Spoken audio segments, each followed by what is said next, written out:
여러분 제가 이 교회에 와서 이렇게 참 좋게 이렇게 느끼는 것 중에 하나가 우리 함께 인사를 나누는 그런 시간입니다. 사실 많은 교회에서 인사 나누십시오 하면 그냥 짤막하게 몇 초 정도밖에 안 되는데 그런데 저희 교회는 많이 이렇게 함께 인사를 하잖아요. 근데 우리 한 번만 더 옆에 분들과 함께 인사하는 시간 갖도록 하겠는데요. 잠시 이렇게 인사를 해주시면 감사하겠습니다. 참 천사같이 보이십니다. 선하고 은혜롭게 보이십니다. 라고 옆에 분들과 함께 인사해 주시면 감사하겠습니다.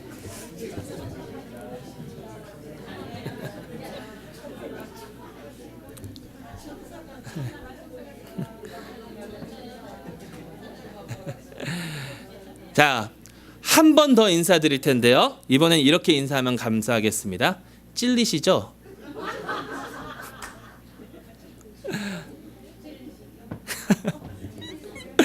여러분, 왜 찔릴까요?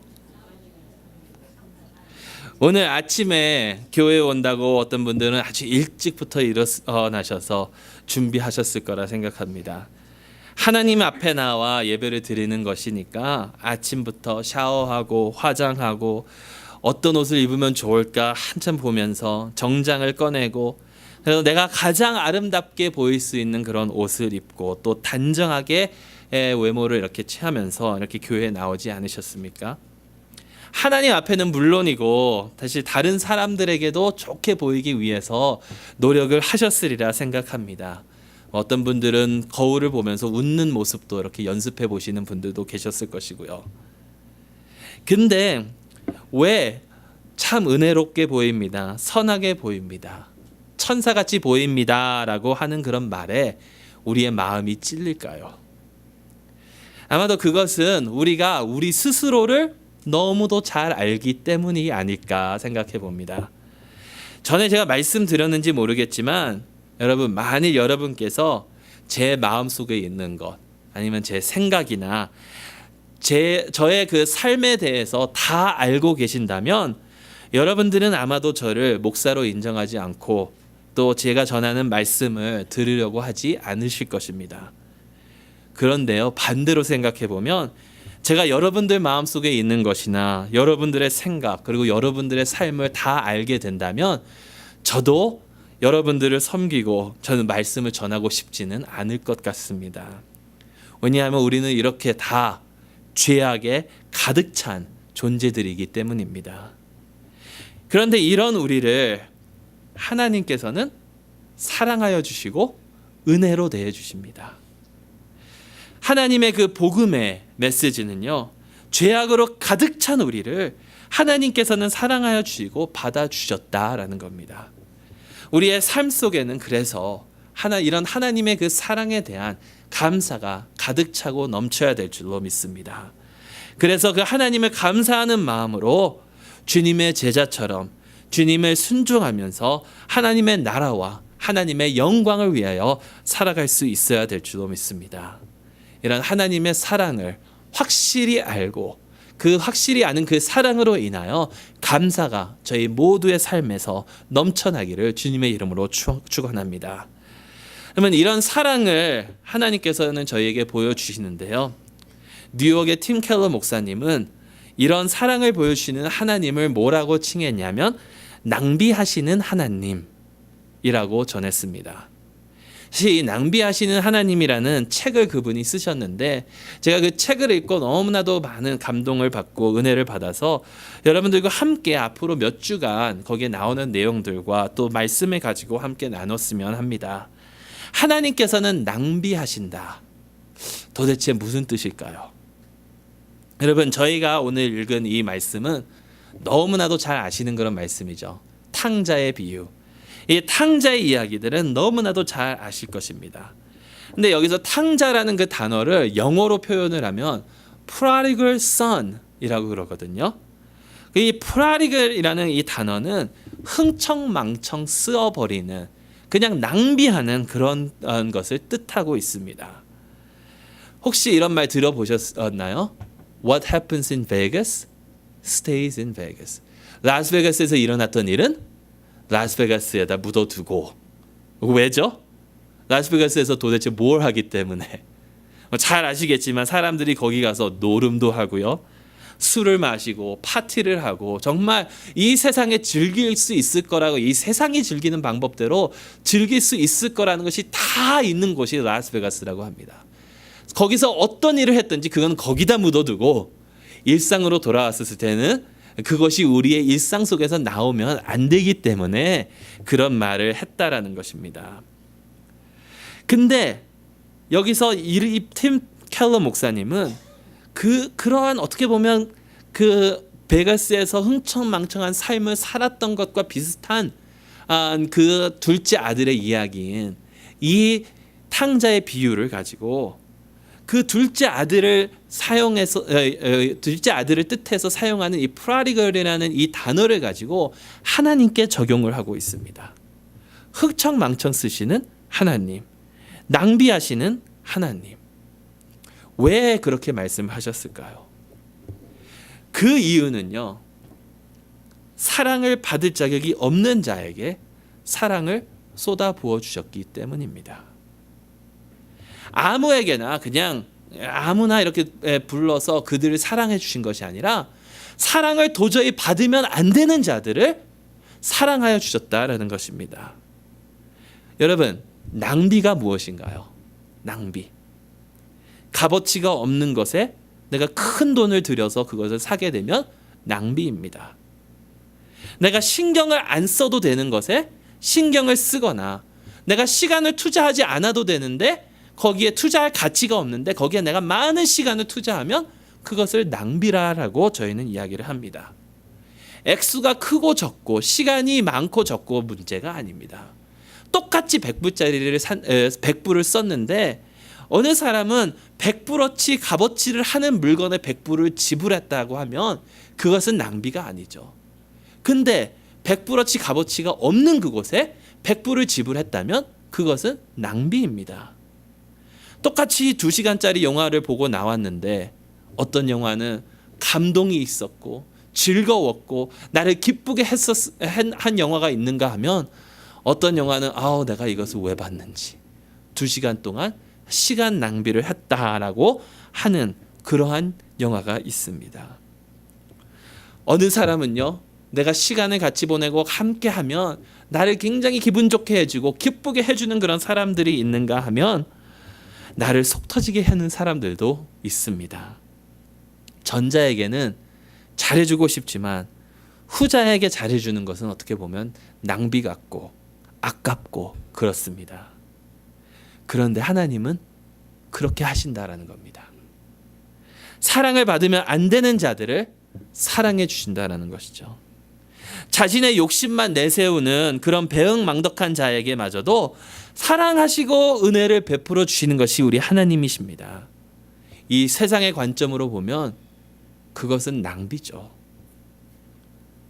사랑이라는 것을 너무도 헤프게 퍼주시는 분이 우리 하나님이시다라는 것이죠. 여러분, 하지만 그렇기 때문에 우리가 감사하는 것이 아닙니까? 전혀 사랑받을 자격이 없는 우리인데 그런 우리를 하나님께서 사랑해 주셨으니 우리가 감사하지 않을 수 감사할 수밖에 없지 않습니까? 오늘 저희가 본 이 본문에서 우리는 그런 하나님의 모습을 살펴보게 되죠. 사랑을 받을 자격이 없는 자에게 사랑을 주시는 그런 하나님. 누구에게 이런 사랑을 보여주십니까? 누가 이 하나님의 사랑을 받을 자격이 없는 자입니까? 이 이야기에서 우리는 보통 둘째 아들이 아버지의 사랑을 받을 자격이 없고 이 둘째 아들이 아버지의 사랑을 받을 자격이 없지만 사랑을 받은 그러한 사람이라고 생각을 합니다. 물론 맞는 이야기입니다. 여러분들, 둘째 아들은 어떤 아들이었나요? 어떤 사람이었나요? 참 못되고 배은망덕한 그런 자였습니다. 그가 아버지에게 가서 재산을 미리 달라고 합니다. 여러분, 재산을 미리 달라고 하는 것은요, 아버지 죽었으면 좋겠습니다라는 말과 똑같습니다. 재산은 언제 물려주게 되죠? 죽은 다음에 물려주는 건데 그걸 지금 미리 달라고 하다니. 근데 그걸 또 아버지가 들어줍니다. 재산을 미리 나눠서 주니까 그 재산을 가지고 먼 나라에 가서 성경의 말씀을 보니까 허랑방탕하게 그 재산을 다 낭비했다고 합니다. 얼마의 시간이 걸렸는지 어떻게 했는지 구체적으로는 알 수가 없지만 오늘 이 형이 말하는 것을 보면 창기와 이런 데다 다 돈을 허비하고 낭비하고 그렇게 했는데 재산이 다 없어지고 나니까 그 나라에 흉년이 들기 시작하죠. 참 엎친 데 겹친 격이라고 힘든 일은 함께 이렇게 몰려오는 것을 저희가 봅니다. 너무나도 힘들고 배고프고 그러니까 이스라엘 사람으로서는 전혀 상상도 못하는 일을 하기 시작하죠. 돼지를 치게 되고요. 돼지가 먹는 쥐염 열매로 그 배를 채우고자 합니다. 그러다가 정신이 들었는지 아버지의 집으로 돌아가기로 마음을 먹습니다. 근데 이 둘째 아들이 그렇게 마음을 먹고 다시 집으로 돌아가는데 아직도 먼 거리가 남았는데 먼 거리에 있었을 때의 이 아버지는 어떻습니까? 그 아들을 보고 그 아들을 달려가서 맞이합니다. 여러분, 바로 이 모습이 이 세상의 관점으로 보면 제3자의 관점으로 보면 낭비하는 모습이 아닌가요? 벌을 받아야 마땅한 아들인데 어떻게 해서 그를 가서 맞아주는지요. 둘째 아들은 하늘과 아버지께 죄를 지었으니까 아버지의 아들이라 일컬음을 감당하지 못하겠다고 하는데 아버지는 어떻게 합니까? 아버지는 어떻게 하냐면 그에게 너무도 과분한 사랑을 보여줍니다. 20절 말씀에 그를 보고 측은히 여겨 달려가 목을 안고 입을 맞추니 22절 말씀에 제일 좋은 옷을 내어다가 입히고 손에 가락지를 끼우고 발에 신을 신기라. 여러분 이거는요 그냥 단순히 안 좋은 옷을 입고 있으니까 옷 갖다 입히라가 아니라 다시 아들로 맞아준다라는 겁니다. 여러분 옷이라는 것 그것은 상속자가 입는 것을 의미한다고 저희가 여러 번 보지 않았습니까? 요셉이 채색 옷을 받아서 입었을 때에 형들이 시기해서 그를 팔아 넘겼고요. 삼손은 블레셋 사람들과 내기를 할 때에 옷 내기를 했습니다. 그것을 상속으로 받기 위해서.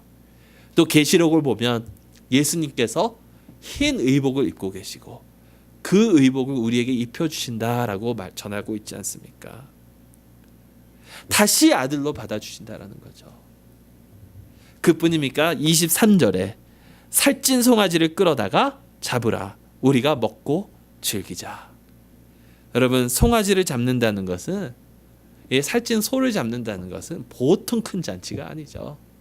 전에 개그 프로그램에 그런 것이 있는 것 같았는데 어떤 좋은 일이 일어나면 안 된다고 왜 안 되냐 그러니까 그러면 소고기 먹어야 된다고. 한국엔 돼지고기가 훨씬 싸잖아요. 그래서 좋은 날에만 먹는 게 소고기 먹어야 된다. 그러면 송아지를 잡는다는 것 얼마나 큰 잔치입니까? 아무리 봐도요 둘째 아들은 전혀 이런 사랑을 받을 자격이 없는 자입니다. 그런데도 불구하고 아버지께서는 이 사랑을 베풀어 주시죠. 여러분 왠지 아세요? 아버지니까. 더 이상의 이유가 어디 있습니까?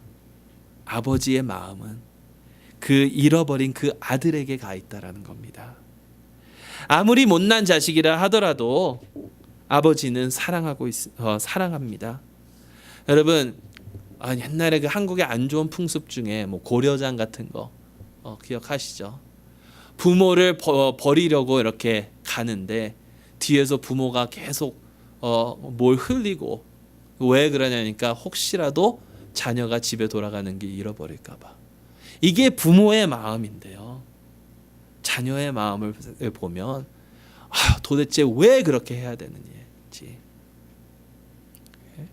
낭비라고 생각할 수 있지만 이것이 아버지의 사랑이고요. 이것이 바로 우리 하나님의 사랑입니다. 여러분 얼마나 아름다운 이야기입니까? 이 둘째 아들을 향한 아버지의 사랑을 생각하면 어떤 느낌이 드시는지요? 마음에 감동이 있으신가요? 아니면 죄악에 빠져 있었던 우리를 하나님께서 사랑하여 주셨다라는 그것을 생각하면서 우리의 마음이 뜨거워지고 하나님을 향한 그런 사랑이 이렇게 들끓고 계시는지요. 자, 예수님께서 이 말씀을 했던 시대로 돌아가면 예수님께서는요, 사실 이 말씀을 전하셨을 때 그 말씀을 듣는 사람들이 별로 그렇게 큰 감동이 없었던 것을 사실 우리는 볼 수가 있습니다. 오히려 이런 비유를 말하는 예수님을 받아들일 수가 없고 이해할 수 없었다라는 거죠. 왜냐? 이 상황을 한번 보시기 바랍니다. 예수님께서 이 비유를 지금 누구에게 말씀하고 계시는지. 자, 누구에게 말씀하고 있냐면 1절 말씀에 모든 세리와 죄인들이 말씀을 들으러 가까이 나아오니. 어떤 자들입니까? 세리와 죄인들. 사람들로부터 손가락질 받고 배척당하고 정죄당하고 비판당하는 그런 사람들. 저들은 죄인이니까, 저들은 보잘것없는 사람들이니까, 저들은 하나님의 법을 하나도 지키지 않는 자들이니까 사회적으로 벌을 받아야 마땅한 자들, 그런 자들인데, 이 자들은 사실 이 예수님께서 이야기하고 있는 이 비유에서 둘째 아들과 똑같은 사람들이라 생각할 수가 있겠죠. 그런데 이들만 예수님의 말씀을 들은 것이 아니라 예수님의 말씀을 듣는 한 무리가 더 있습니다. 2절 말씀에 바리새인과 서기관들이 원망하여 가로되 이 사람이 죄인을 영접하고 음식을 같이 먹는다 하더라. 바리새인들과 서기관들도 예수님의 말씀을 듣고 있었다라는 것이죠. 예수님께서 죄인들과 함께 하시는 것을 보고 불평하고 있는 이 자들, 정죄하고 있는 이 자들, 여러분 과연 이 사람들은 이 탕자의 비유를 듣고 어떤 마음이었을까요? 과연 그들이 하나님께서 사랑을 보여주시니 감사합니다, 이러는 마음이었을까요? 절대 아닌 것 같습니다. 여러분, 바리새인들과 서기관들이 어떤 사람들입니까? 그들은요, 하나님 앞에서 정말 올바르고 정직하고 거룩하게 살려고 노력하는 자들입니다. 하나님의 계명을 확실히 듣고 순종하고 확실히 지키려고 하는 자들이 바로 바리새인들과 서기관들이었어요. 어찌 보면 여기에 나오는 이 비유 중에서 첫째 아들과 흡사합니다. 첫째 아들은요, 아버지의 말씀에 순종하고 아버지를 위해서 열심히 일한 자입니다. 둘째 아들이 재물을 받고 멀리 떠났음에도 불구하고 아버지 그럼 저에게도 주십시오, 이게 아니라 아버지 옆에서 계속해서 남아있으면서 아버지를 위해서 일한 자가 첫째 아들이에요. 근데 이 첫째 아들이 이 동생이 돌아와서 아버지의 사랑을 다시 받게 되자 어떻게 반응합니까? 어떻게 행동합니까? 동생이 살아 돌아왔으니까 자기도 너무 기뻐서 그곳에 가서 함께 축하하고 함께 즐깁니까? 아니요. 동생을 안아주고 동생에게 입 맞춰 주었나요?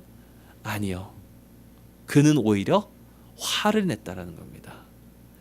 화를 내고 노하여 아버지께 동생을 위해 베푼 잔치에 들어가지 않고 있습니다. 여러분, 왜 그랬을까요? 저는 그 이유가 사실 첫째 아들도 원하는 것이 둘째 아들과 똑같았다라는 것입니다. 첫째 아들도 자기 자신만 생각하는 이기적인 자였다라는 것이죠. 둘째 아들은 아버지께 유산을 미리 달라고 나가서 그냥 대들면서 내게 주십시오라고 하지만 첫째 아들은 그 유산을 받으려고 하는데 이 첫째 아들이 하는 방법은 뭐냐면 순종함으로써 그것을 얻으려고 한 거예요. 순종함으로써. 그러니까 결국 그 순종의 이유가, 순종하는데 그 이유가 뭐냐면 아버지를 사랑해서 순종하는 것이 아니라 아버지의 유산을 탐하기 때문에 순종했다라는 것이죠. 어떻게 이 첫째 아들이 그런 마음을 가지고 있었는지 알 수 있냐면 여러분 29절 말씀을 한번 보세요. 29절 말씀. 내가 여러 해 아버지를 섬겨 명을 어김이 없거늘. 이것만 보면 잘 모르는데 영어 성경을 보니까 뭐라고 나오냐면 slaving for you. 결국 뭐냐면 아버지를 위해서 내가 노예처럼 일했다라는 겁니다. 내가 즐거운 마음으로 일한 것이 아니라 아버지를 위해서 내가 노예처럼 정말 그렇게 일했다라는 거죠. 종처럼 일했는데 아버지는 나를 알아주기는커녕 지금 내가 물려받아야 될 그 재산을 가지고 내 동생의 잔치를 베풀고 있으니, 여러분 생각해보면 얼마나 화나겠습니까? 동생은요 자기 것 이미 받은 사람이잖아요. 받아서 갔잖아요. 남은 것은 내 건데, 남은 이 유산은 내가 받아야 되는 건데 이걸 가지고 지금 동생의 잔치를 베풀고 있으니, 나는 노력하고 나는 순종하고 나는 열심히 일하고 나는 엄청 수고를 했는데 수고도 하나도 하지 않고 흥청망청 쓰고 이런 못난 자가 지금 나의 아버지의 사랑을 받고 있다니. 여러분 바로 이게 바리새인들과 서기관들의 모습입니다. 왜 이런 죄인들을 랍비라는 선생이라는 하나님의 말씀을 전한다는 예수가 상대하고 있는가? 여러분, 근데 여기서 조금 더 깊이 생각을 해보면 이 모습이 저희의 모습이 아닌가요? 어떻게 보면 우리는 바리새인 그러면 참 안 좋게 봅니다. 왜냐하면 성경에서 사탄의 자녀들 뭐 이런 식으로 말하고 있으니까 바리새인은 딱 그 단어만 들으면 그 사람들은 나쁜 사람들, 안 좋은 사람들. 그런데요, 그들은요 스스로 노력하면서 자신들의 의를 내세우기 위해서 엄청 노력하는 사람들입니다. 우리는 어떤데요? 우리도 우리 스스로의 의를 세우는 사람들이 아닌가요? 얼마나 우리도 노력하면서 우리의 의를 내세우고 있습니까? 나는 장로인데, 나는 집사인데, 내가 이 교회 창립 멤버인데, 부흥에 참석하신 분들, 목사님께서 하시는 말씀 강 목사님께서 전하시는 말씀 들었겠지만, 창립 멤버, 내가 이 교회 세웠는데, 교회는 하나님께서 세운 거죠. 네? 여러분, 만일 생각해 보시기 바랍니다. 만일 우리 교회에 어느 사람이 들어왔어요. 옷차림이 굉장히 허름합니다. 그에게서는 술 냄새, 담배 냄새가 풍기고 있습니다. 여러분이라면 어떻게 반응하겠습니까? 우리에게 불편한 사람이 우리 교회에 들어온다면 여러분 어떻게 그를 대하겠냐 말이죠. 제가 아는 전도사님이 섬기던 교회, 휴스턴의 어느 한인 교회에서 이런 일이 실제로 있었다라고 합니다. 어느 흑인이 교회에 들어왔어요. 주일날 오후에. 흑인이 교회에 딱 들어오니까 어느 사람이 돌아다니면서 우리 교회 지금 흑인이 들어왔으니까, 흑인이라는 단어도 사용 안 했던 것 같아요. 그러니까 뭐 깜둥이라고 그랬겠죠. 그 들어왔으니까 아이들 보호하고 지갑, 퍼스 같은 거 다 숨기라고. 흑인이 들어왔다고. 여러분, 이런 사람들이, 우리가 불편히 생각하는 사람들이 우리 교회에 들어왔다고 생각을 해보십시오. 여기에 혹시 온 몸에 피어싱을 잔뜩 하고 타투를 그냥 다 한 사람이 우리 교회에 딱 들어와서 같이 예배드려도 되겠습니까? 라고 하면 여러분들 그 사람을 기뻐 받아주실까요? 아니면 여러분들 어떻게 반응하시겠습니까? 혹은 동성연애자나 마약을 하는 사람이나 이런 사람들이 우리 가운데 온다면 어떻게 반응하시겠습니까? 예수님은 어떻게 하셨을까요? 예수님께서는 죄는 용납하지 않으셨지만 죄인들은 용서하시고 사랑하여 주셨는데 과연 우리가 그렇게 할 수 있을까라는 것이죠. 만약에 우리가 그 사람들을 보고 그 사람들을 정죄하는 마음이 조금이라도 있다면, 그 사람들을 환영하는 마음이 없다면 우리는 결코 이 바리새인들과 서기관들과 다를 바가 없다라는 것이죠. 여러분, 우리 자신의 모습을 돌이켜 보시기 바랍니다. 우리는 이 첫째 아들과 같지 않은지. 네, 여러분, 이 말씀에는 놀라운 은혜의 말씀이 있습니다. 이 낭비하시는 이 하나님께서 보여주시는 그 사랑이 사실은 이 둘째 아들에게만 간 것을 우리는 생각하고 있는데 이 하나님의 사랑은 첫째 아들과 둘째 아들에게 같이 임하고 있다라는 것입니다. 둘째 아들이 돌아왔을 때에 송아지를 잡고 잔치를 베풀고 그들 받아주신 그 아버지께서는 첫째 아들이 화를 내면서 그 잔치에 들어가지 않으려고 하자 어떻게 하십니까? 밖으로 나와서 그를 설득하고 계십니다. 설득할 이유가 없습니다, 사실. 하지만 첫째 아들도 사랑하기 때문에 그가 있는 곳으로 나와서 그를 설득하고 그가 함께 잔치에 참여하기를 원하고 계신다라는 것입니다. 이 놀라운 그 하나님의 사랑은 두 아들에게 다 가고 있다라는 것이죠. 사랑을 받을 자격이 없는 자는 둘째 아들뿐만이 아니라 첫째 아들도 마찬가지였는데 그 두 아들에게 하나님은 사랑을 보여주고 계십니다. 여러분, 하나님은 저희를 너무도 사랑하십니다. 우리가 스스로 나는 첫째 아들과 같다, 둘째 아들과 같다라고 생각할지 모르겠지만 하나님은 둘 다를 사랑하고 계신다라는 겁니다. 둘 다 사랑을 받을 자격이 없는 자들이지만 하나님의 사랑과 은혜를 받았습니다. 이러한 하나님의 사랑에 대한 감사가 우리 삶 속에서 넘쳐나면서 그 감사하는 그런 마음으로 주님을 위하여 살아갈 수 있는 저와 여러분들이 될 수 있기를 바랍니다. 우리가 앞으로 몇 주간 이 이야기를 계속 보려고 합니다. 이 이야기를 통해서 사실 죄에 대한 정의도 다시 한번 내렸으면 좋겠고요. 우리가 어떠한 마음을 가지고 살아가야 되는지 다시 한번 생각해 보면 좋겠고요. 우리가 순종한다고 하면서도 하나님을 어기고 있지 않은지 우리의 삶을 한번 되돌이켜 보기를 원합니다. 하나님께서 저에게 은혜 주시고 정말 저희를 사랑으로 채워주시고 사랑이 받을 자격이 없는 저희에게 보여주신 그 사랑에 감사할 수 있는 마음을 저에게 허락하여 주시기를 주님의 이름으로 축원합니다. 기도하시겠습니다.